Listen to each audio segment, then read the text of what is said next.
নমস্কাৰ এই মুহূৰ্তত আহি পৰিছে ৰাতিপুৱাৰ কেইবাটাও গুৰুত্বপূৰ্ণ খবৰ। আজি হৈছে 13 জুলাই। গোটেই অসম তথা ভাৰতৰ বিভিন্ন প্ৰান্তৰ পৰা যুগুত হৈছে কেইবাটাও ডাঙৰ খবৰ।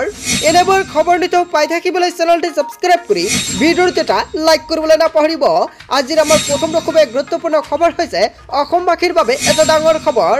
অৰুণোদয় নতুনকৈ আবেদন প্ৰক্ৰিয়া আৰম্ভ হৈছে।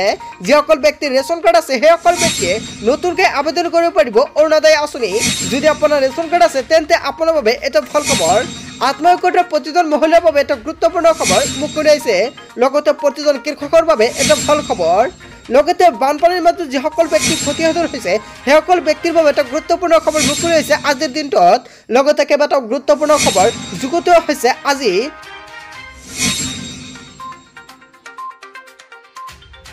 গোৱালপাৰা শোকাবহ নাও দুৰ্ঘটনাত নিহতৰ পৰিয়াললৈ মুখ্যমন্ত্ৰী হিমন্ত বিশ্ব শৰ্মাৰ সাহায্য। 4 লাখ টকাকৈ এককালীন সাহায্য প্ৰদান কৰিব অসমৰ মুখ্যমন্ত্ৰী ডক্টৰ হিমন্ত বিশ্ব শৰ্মাই। অসমৰ মুখ্যমন্ত্ৰী ডক্টৰ হিমন্ত বিশ্ব শৰ্মাই সম্পূৰ্ণকৈ এটা ডাঙৰ ঘোষণা কৰিছে।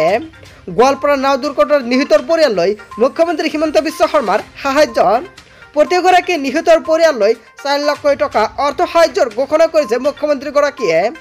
কালি শোকাবহ নাও দুৰ্ঘটনাত মৃত্যু হৈছিল 5 জনকৈ যুৱকৰ। সুজন মালাকাৰ, জিৎ কৰ্মকাৰ, প্ৰসেনজিৎ সাহা, লগতে গৌৰাংগ মালাকাৰ আৰু উদয় চৰকাৰৰ পৰিয়াললৈ সাহায্য প্ৰদান অসমৰ মুখ্যমন্ত্ৰীগৰাকী নিজ মুখে ঘোষণা কৰিলে। মৃতদেহ সৎকাৰ কৰি উভতি অহাৰ সময়ত সংঘটিত হৈছিল শোকাবহ নাও দুৰ্ঘটনা। গোৱালপাৰাৰ শিমলেতলত সংঘটিত হৈছিল এই নাও দুৰ্ঘটনা। গোৱালপাৰাৰ নাও দুৰ্ঘটনাত নিহতৰ পৰিয়াললৈ মুখ্যমন্ত্ৰী হিমন্ত বিশ্ব শৰ্মাৰ সাহায্য। হয় বন্ধু বান্ধৱীসকল, অসমৰ মুখ্যমন্ত্ৰী ডক্টৰ হিমন্ত বিশ্ব শৰ্মাই এটা ডাঙৰ সিদ্ধান্ত গ্ৰহণ কৰিছে। তাৰ পিছত অসমবাসী ৰাজ্যক জনাইছে আমাৰ 2 নম্বৰটো খুবেই গুৰুত্বপূৰ্ণ খবৰ। লগতে এটা ডাঙৰ খবৰ, সময় শেষ। 72 ঘণ্টাৰ ভিতৰতে আপুনি সংগ্ৰহ কৰক ৰেচনৰ সামগ্ৰী। আৰু মাত্ৰ 72 ঘণ্টাৰ পিছতে উকলিব বৰ্ধিত সময়। হয়, আপুনি ঠিকেই শুনিছে। যদি আপুনি এতিয়ালৈকে ৰেচন লোৱা নাই আপুনি ৰেচন লৈ লওক। শীঘ্ৰেই সংগ্ৰহ কৰক আপোনাৰ ৰেচনৰ সামগ্ৰী। অন্যথা সময় উকলি গ'লে আপুনি নাপাব ৰেচন। বান পৰিস্থিতিৰ বাবে 15 জুলাই পৰ্যন্ত বৃদ্ধি কৰা হৈছিল সময়সীমা। ৰেচন নাপালে আপুনি দোকানৰ বিৰুদ্ধে দিয়ক অভিযোগ। 100 গ্ৰাম চাউল কমকৈ দিলেও দিয়ক আপুনি অভিযোগ। নোট কৰি লওক দুটাকৈ ফোন নম্বৰ। ফোন নম্বৰ দুটা হৈছে 1800345361 অথবা 1967 নম্বৰতে দিব পাৰিব আপুনি অভিযোগ। এই দুইটা নম্বৰতে ফোন কৰি দিব পাৰিব আপুনি সম্পূৰ্ণকৈ অভিযোগ। তাৰপিছত অসমবাসী ৰাজ্যক জনাইছে আমাৰ 3 নম্বৰটো খুবেই গুৰুত্বপূৰ্ণ খবৰ। লগতে এটা ডাঙৰ খবৰ, ৰেচন কাৰ্ড আৰু অৰুণোদয় নোপোৱা লাখ লাখ লোকৰ বাবে এটা ভাল খবৰ। শীঘ্ৰেই 15 লাখ লোকে লাভ কৰিব ration card. Ration card Orunodoi আঁচনিক লৈ অসমৰ মুখ্যমন্ত্ৰী ডক্টৰ হিমন্ত বিশ্ব শৰ্মাই কেবিনেটত এটা ডাঙৰ সিদ্ধান্ত গ্ৰহণ কৰিছে। ঘৰে ঘৰে অৰুণোদয় আঁচনি দিয়াৰ চেষ্টা চলাব চৰকাৰে। অৰুণোদয় আঁচনি নোপোৱাকৈ কোনো যোগ্য পৰিয়াল নাথাকিব। অৰুণোদয় আঁচনি লাভৰ বাবে চলোৱা হ'ব পৰিয়াল ভিত্তিক জৰীপ।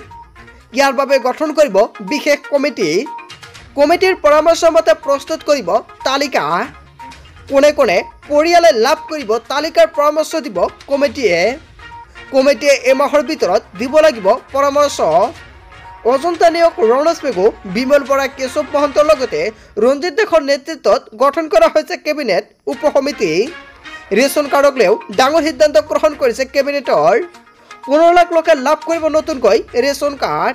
ৰেচন কাৰ্ড আৰু অৰুণোদয়ক লৈ অসমৰ মুখ্যমন্ত্ৰী ডক্টৰ হিমন্ত বিশ্ব শৰ্মাই কেবিনেট বৈঠকত কেইবাটাও গুৰুত্বপূৰ্ণ সিদ্ধান্ত গ্ৰহণ কৰিছে। যদি আপোনাৰ ৰেচন কাৰ্ড আছে তেন্তে আপুনি এতিয়া লাভ কৰিব পাৰিব নতুনকৈ অৰুণোদয় আঁচনি। লগতে আপোনাৰ যদি ৰেচন কাৰ্ড নাই তেনে ক্ষেত্ৰত 15 লাখ পৰিয়ালক চৰকাৰে নতুনকৈ প্ৰদান কৰিব ৰেচন কাৰ্ড। আপুনি কেনেকৈ আবেদন কৰিব ৰেচন কাৰ্ড লগতে অৰুণোদয় আঁচনি নিশ্চয় আপুনি সম্পূৰ্ণকৈ এইখন চেনেলৰ জৰিয়তে জানিব পাৰিব। লগতে এতিয়ালৈকে কিন্তু আবেদন প্ৰক্ৰিয়া আৰম্ভ হোৱা নাই। যেতিয়া আবেদন প্ৰক্ৰিয়া আৰম্ভ হ'ব এইখন চেনেলৰ জৰিয়তে সম্পূৰ্ণকৈ জনাই দিয়া হ'ব আপোনালোকক। আৰু তাৰ বাবে নিশ্চয় আপুনি চেনেলটো সম্পূৰ্ণকৈ ছাবস্ক্ৰাইব কৰি ৰাখিব। তাৰপিছত অসমবাসী ৰাজ্যক জনাইছে আমাৰ 4 নম্বৰটো খুবেই গুৰুত্বপূৰ্ণ খবৰ। লগতে এটা ডাঙৰ খবৰ, ৰাজ্যত মুগুলধাৰ বৰষুণ, উজনি নামনিৰ পৰিস্থিতি অধিক ভয়াৱহ হোৱাৰ আশংকা। কিয়নো বতৰ বিজ্ঞান কেন্দ্ৰৰ তৰফৰ পৰা জাৰি কৰা হৈছে সতৰ্কবাণী। ৰাজ্যৰ বিভিন্ন প্ৰান্তত নিশাৰ পৰা মুগুলধাৰ বৰষুণ। 15 জুলাই পৰ্যন্ত নেৰানে পৰা বৰষুণ হ'ব ৰাজ্যত। বতৰ বিজ্ঞান কেন্দ্ৰই জাৰি কৰিলে ইয়েলো এলাৰ্ট। বহুকেইখন জিলাত 15 জুলাই পৰ্যন্ত ইয়েলো এলাৰ্ট জাৰি কৰিছে। নামনি আৰু উজনি অসমৰ পৰিস্থিতি অধিক ভয়াৱহ হোৱাৰ আশংকা কৰা হৈছে। নিৰানে পৰা বৰষুণৰ ফলত বৃদ্ধি পাইছে ব্ৰহ্মপুত্ৰৰ জলপৃষ্ঠ। হয়, আপুনি ঠিকেই শুনিছে। আপোনাৰ ৰাজ্যৰ অৱস্থাটো বৰ্তমান কেনেকুৱা? যদি বৰষুণ বা ডাৱৰীয়া সৃষ্টি হৈছে নিশ্চয় আপুনি কমেণ্ট কৰি জনাব। লগতে আপোনাৰ কোনটো অঞ্চল সেয়াও জনাবলৈ নাপাহৰিব। তাৰপিছত অসমবাসী ৰাইজক জনাইছে আমাৰ 5 নম্বৰটো খুবেই গুৰুত্বপূৰ্ণ খবৰ। লগতে এটা ডাঙৰ খবৰ, নিযুক্তিক লৈ মুখ্যমন্ত্ৰী হিমন্ত বিশ্ব শৰ্মাৰ এটা ডাঙৰ ঘোষণা। নয়টাকৈ ডাঙৰ মন্তব্য কৰিছে অসমৰ মুখ্যমন্ত্ৰীগৰাকীয়ে। ৰাজ্যৰ হাজাৰ হাজাৰ নিবনুৱাৰ বাবে এটা ডাঙৰ খবৰ। নিযুক্তি সন্দৰ্ভত ৰাজ্য চৰকাৰৰ ডাঙৰ সিদ্ধান্ত। ফেচবুক লাইভ কৰি মুখ্যমন্ত্ৰী হিমন্ত বিশ্ব শৰ্মাৰ ঘোষণা। শীঘ্ৰেই অনুষ্ঠিত হ'ব ৰাজ্য চৰকাৰৰ 35,000 পদৰ বাবে পৰীক্ষা। অসম আৰক্ষী 3য় আৰু 4ৰ্থ বৰ্গৰ পৰীক্ষাৰ সময় ঘোষণা কৰিলে। 3 অক্টোবৰৰ পৰা অসম আৰক্ষীৰ হ'ব শাৰীৰিক পৰীক্ষা। এই বৰ্ষতে আৰক্ষীত 6,438টা পদ পূৰণৰ লক্ষ্য চৰকাৰৰ। 3য় বৰ্গৰ পৰীক্ষা অনুষ্ঠিত হ'ব 15, 22 আৰু 29 ছেপ্টেম্বৰত। গণিত বিষয়ৰ বাবে বিদ্যালয়ত সুকীয়া শিক্ষক নিযুক্তি দিব চৰকাৰে। ৰাজ্যৰ হাজাৰ হাজাৰ নিবনুৱাৰ বাবে এটা ডাঙৰ সিদ্ধান্ত গ্ৰহণ কৰিছে চৰকাৰে। তাৰপিছত অসমবাসী ৰাইজক জনাইছোঁ আমাৰ 6 নম্বৰটো খুবেই গুৰুত্বপূৰ্ণ খবৰ। লগতে ডাঙৰ খবৰ, আপোনাৰ অঞ্চলত কাৰেণ্ট নাই নেকি? ৰাজ্যৰ লাখ লাখ বিদ্যুৎ গ্ৰাহকৰ বাবে এটা ডাঙৰ খবৰ। আপোনাৰ অঞ্চলত নিশা বিদ্যুৎ নাই নেকি? বানপানী ধুমুহাৰ সময়ত বিদ্যুতৰ বাবে সমস্যা হৈছে নেকি? APDCLৰ তৰফৰ পৰা মুকলি কৰা হৈছে হেল্পলাইন নম্বৰ। 2টাকৈ হেল্পলাইন নম্বৰ মুকলি কৰা হৈছে গ্ৰাহকৰ বাবে। নম্বৰ 2টা হৈছে 1912, লগতে 7575999966। যিকোনো সমস্যাৰ বাবে ফোন কৰাৰ মাত্ৰই আপুনি লাভ কৰিব সহায়।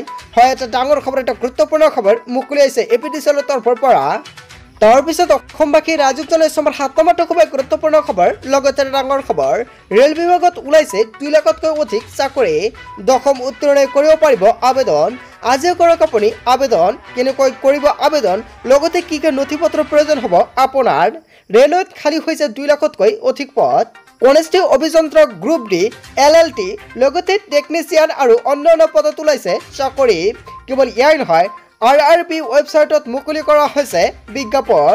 বিভিন্ন পদৰ বাবে আৰম্ভ হৈছে আবেদন প্ৰক্ৰিয়া। আবেদন প্ৰক্ৰিয়া শেষ হ'ব অক্টোবৰ 2024। অনলাইনত মুখ্য RRB ৱেবছাইটত আবেদন কৰিব লাগিব আপুনি। indianrailway.gov.in গৈ আপুনি সবিশেষ জানিব পাৰিব। লগতে কেনেকুৱাকৈ আবেদন কৰিব, কি কি নথি পত্ৰ লাগিব, কোন কোন ব্যক্তিয়ে আবেদন কৰিব পাৰিব সম্পূৰ্ণকৈ জানিব পাৰিব। RRB জেত খালী হৈছে 7,911টা পদ। RRB LLPত খালী পদৰ সংখ্যা হৈছে 18,799টা। RRB টেকনিচিয়ানত খালী হৈ পৰিছে 9,000টা পদ। কেৱল ইয়াই নহয়, ITIৰ সৈতে 10ম উত্তীৰ্ণ কৰিব পাৰিব এই পদৰ বাবে আবেদনকাৰীয়ে। বয়সৰ সময়সীমা হৈছে 18 বছৰৰ পৰা 33 বছৰ। আৰু RRB NTPCত খালী পদৰ সংখ্যা হৈছে 20,000ৰো অধিক।